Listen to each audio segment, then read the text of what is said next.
Okay. Well, I hope everyone had a good break, and I want to thank Senators Murray, Klobuchar, and Schatz for joining me. Well, today we learned that Republicans are trying to rebrand their big ugly bill. This bill is so wildly unpopular because it's at its very core, it's devastating to American communities, and Americans are already feeling it. So they're running away from it. So instead of trying to actually address what's hurting families, what do they want to do? Change the name. Hello? Changing the name isn't going to restore somebody's Medicaid. Changing the name isn't going to have those premiums not go up. Changing the name is not going to open the rural hospitals who are closing and laying off people. So it shows what a bubble they're in. And you know, the fact that Donald Trump says a big, beautiful bill is cutting Medicaid is showing the American people just what his values are. And they're not the American people's values. So Americans know damn well that these cuts to Medicaid and to ACA, they are big, but they certainly ain't beautiful. The fact that Republicans think that Medicaid cuts are beautiful, as I said, reveals who they are to the American people. And about the average American, Donald Trump doesn't give a damn. He's in his own little bubble. He talks to his billionaire friends. They make him happy when they say, "Thanks, Donald, you're doing a great job. You're giving me a tax break." So he's the only one who would really label such a horrible bill as beautiful. Let's be clear. This isn't a branding problem. Okay? We each spent a month at home. I did close to 20 meetings on health care, mainly in upstate Republican districts and areas. And you heard how bad it was. I went to the State Fair, which is a pretty Republican operation. I had a great time. I saw the butter sculpture. I got to drink chocolate milk, which is the one time a year my wife will let me drink it. But at the State Fair, it was clear. So let me show you this chart. There's a different chart. Where's the chart on the polling? You don't have that? Okay, well, this chart is the trade war. The price of goods is up 40% for leather products, 7% for fresh produce, 12% for cars, 18% for consumers and electronics. Can we get the polling chart? Okay, thank you. So here are the polling data, which we'll show on a chart. Pew Research, 46% disapprove of this big, beautiful bill, 32% approve. Navigator, 52% unfavorable, 33% favorable. CNN, 61% oppose, 39% approve of the big, beautiful bill. And it's interesting, almost all Democrats oppose it, but depending on the poll, 2/3 to 3/4 of independents oppose it, and a good chunk of Republicans oppose it, up to 40% in one poll, as I understand it. So on the shutdown, this month Republicans will face their greatest test under the Trump administration. Will they work in a common-sense, bipartisan way to keep the government open? The only way to avoid a shutdown is to work in a bipartisan way. You need Democrats and Republicans with a bill that gets both parties' support in the Senate. Senate Democrats, we've shown firsthand that we're willing to work with them in a bipartisan way to keep our government open by advancing the bipartisan appropriation bills, which Patty will talk about. However, as we near the funding deadline, Republicans are once again threatening to go at it alone, heading our country towards a shutdown and making the health care crisis even worse. With Trump's attempt of so-called pocket rescissions, Republicans are prioritizing chaos over governing, partisanship over partnership, and their own power over the American people. For weeks now, Leader Jeffries and I, and we're working on the same page, we talk all the time, just talked to him last night again, we've written to the Republican leaders asking them to meet us to start the negotiation process. We did that in early August. We didn't hear from them.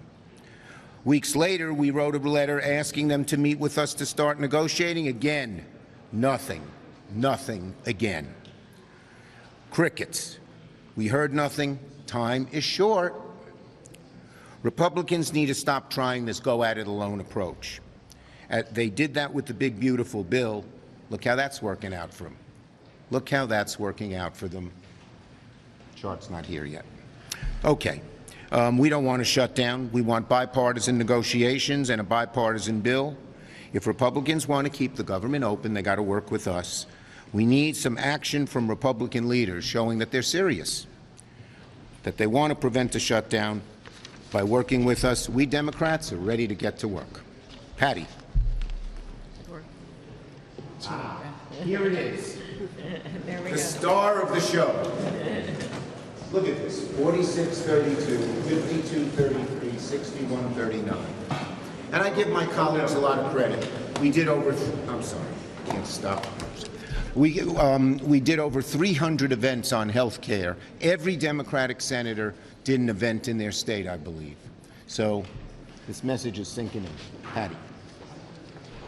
Well, less than a month until the next funding deadline, and here is the bottom line. Just as we have worked in a bipartisan fashion here in the Senate on fiscal year 2026 funding, Republicans and Democrats need to work together to fund the government with a short-term CR at the end of the month. That CR agreement needs to reflect Democratic values and principles, and it needs to be a real bipartisan compromise. For the last few months, we have shown a bipartisan way forward on the Appropriations Committee.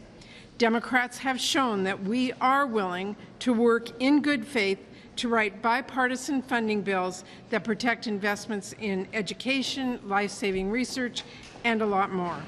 We've already passed 8 out of the committee and 3 on the floor, Milcon VA, Ag, and Ledge Branch. As part of a bipartisan short-term CR, I support conferencing those 3 bills and passing them with the short-term CR for the remaining 9 bills. And I hope that we can continue to make progress on our Senate-passed bills so they will be ready at the end of the month. Now is the time to continue with that responsible bipartisan work, just as we have shown all summer. If House Republicans, however, go a different route and try and jam through a partisan CR without any input from Democratic members of Congress, and they suddenly find they don't have the votes they need from our caucus to fund the government, well then that is a Republican shutdown. But there is no reason for Republicans to walk away from this table, not after the progress we have made this summer. Republicans need to work with us to keep the government funded. They need to ignore Russ Vought, the guy who's tearing apart the federal budget, breaking the law, and destroying things like cancer research for kids, while Trump spends his time golfing. That's not even hyperbole, that's the facts. Now, I stand exactly where I have always been. I support a bipartisan path to fund the government, like we have been doing so far here in the Senate. And that's because I believe that elected members of Congress should decide how to spend taxpayer dollars on behalf of our constituents, not Russ Vought, not Donald Trump, and that means preventing another year-long slush fund CR. Now, on another note, since Congress should be able to do more than one thing at a time, will Republicans work with us to stop the health care premiums from skyrocketing this fall for millions of Americans? So far, Republicans have refused to lift a finger to extend the tax credits and save families from massive new health care costs. For many, higher premiums are going to mean cuts to their family budget. For others, it will mean giving up their health insurance entirely. That is wrong. Republicans are choosing right now to let that happen. They could easily extend that policy and stop premiums from spiking. Democrats have already written the bill to do just that. Don't try and tell the American people you could afford to cut taxes for billionaires a few weeks ago, but now working families will have to tighten their belts and pay literally thousands of more dollars per year for health insurance. So Democrats are ready to fund the government in a bipartisan way, and we are ready as well to protect health care for millions. Democrats have our priorities straight. To my Republican colleagues, you are lawmakers. Write some laws. Help people. Do your jobs. Don't just hand that pen to Russ Vote and call it a day. Thank you, Senator Murray. Senator Klobuchar. Thank you very much, Chuck, and I'm sure we can go head-to-head on who has the better state fair at another time. Biggest one in the country.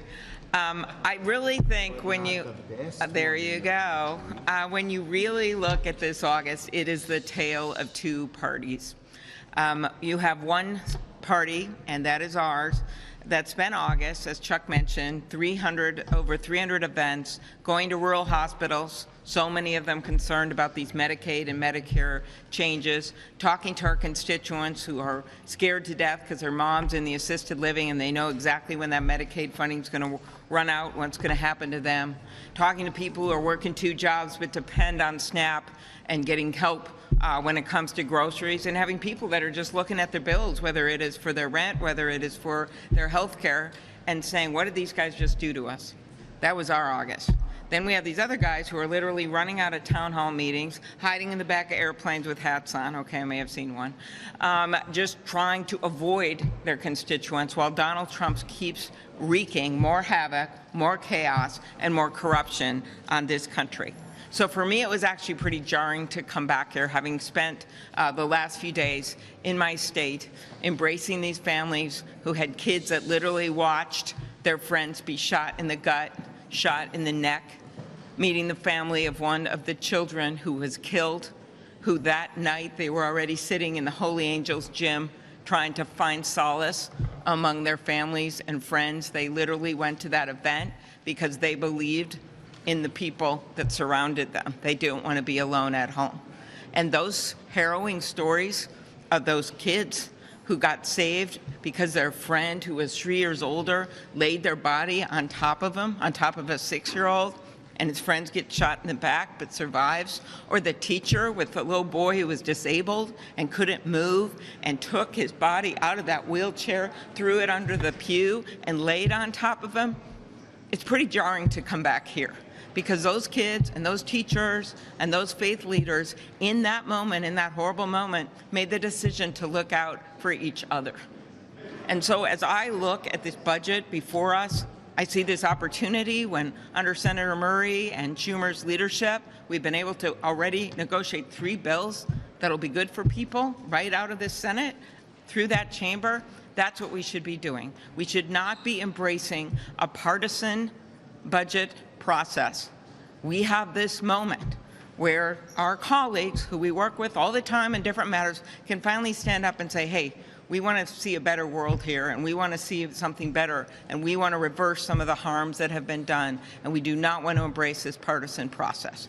So that's where I am, and it's very much dictated by what I just saw happen at home. I think our constituents deserve better than having someone something rammed down their throats that are going to make their lives worse and not better. Thank you. Senator Schatz.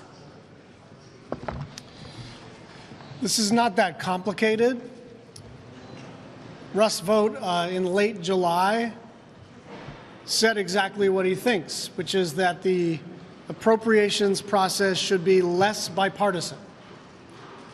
And we disagree. And if Republicans produce a partisan product, they should expect a partisan vote. If they produce a bipartisan product under the leadership of Patty Murray, they can get a bipartisan vote. But time is running out. There is still enough time to get this done, but to do that, they have to start to show that they're serious about keeping the government open. They have the House, the Senate, and the presidency.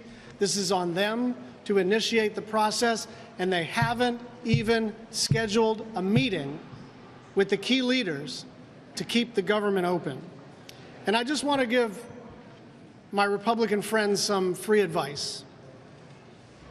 Another jam job is not going to work.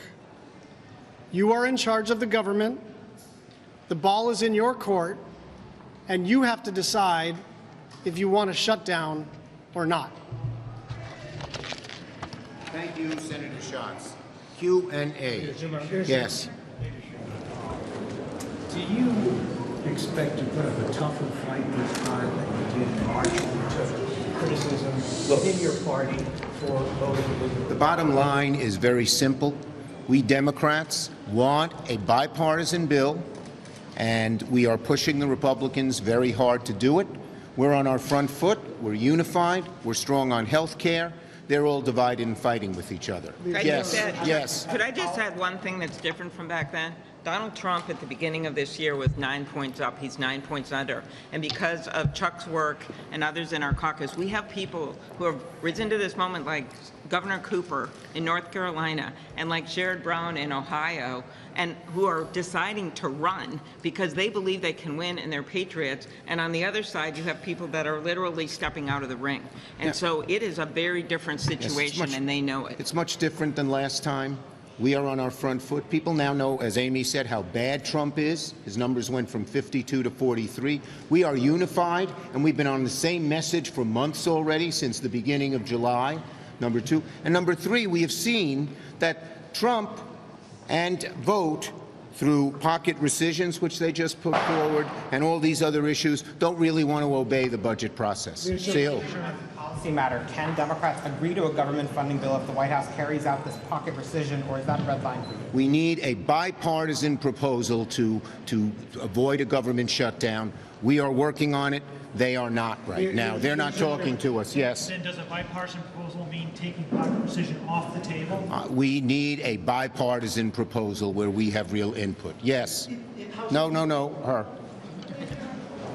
Would you be willing to consider a clean CR just for a temporary amount of time? As I said, we are willing to sit down and negotiate a bipartisan proposal with significant Democratic input. So far, they are not. Yes. Why haven't you met with Mamdani yet? Are you planning on doing that? Plan to meet with them soon. Why haven't you endorsed it? Why haven't you endorsed it? Senator,